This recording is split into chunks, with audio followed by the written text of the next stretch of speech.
Marching through the capital Lima, these protesters are frustrated with Peru's political system.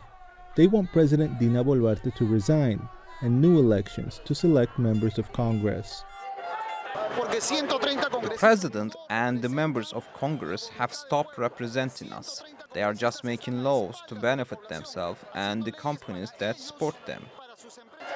A political crisis began to unfold in December when former President Pedro Castillo was impeached to prevent his plans to dissolve Congress and rule by decree.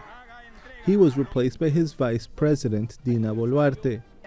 Although Castillo's removal complied with the law, it angered his supporters and sparked a wave of protest which left more than 50 people dead, mostly at the hands of police.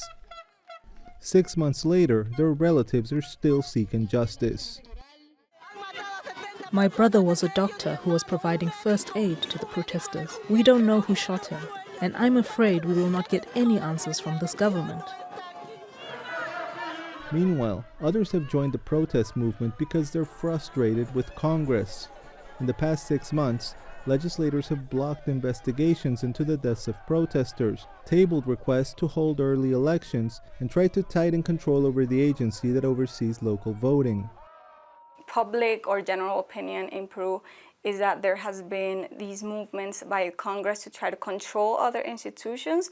So there is a big concern from Peruvians that this can harm democracy. President Boluarte says that she will stay in office until 2026, when the next presidential election is scheduled to take place. She has urged protesters to accept that and to stop building roadblocks that hurt local businesses. We should be trying to show the world that Peru is united, that we are strong and are working on our economic recovery. But Boluarte is one of South America's most unpopular leaders. A recent poll put her approval rating at just 12%.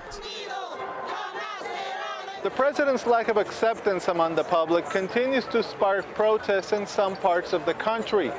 And that's making it harder for the government to tackle crime and implement policies in rural areas. If the political crisis continues, it could lead to more drastic measures like strikes that could affect the nation's economy. Manuel Rueda, TRT World, Lima, Peru.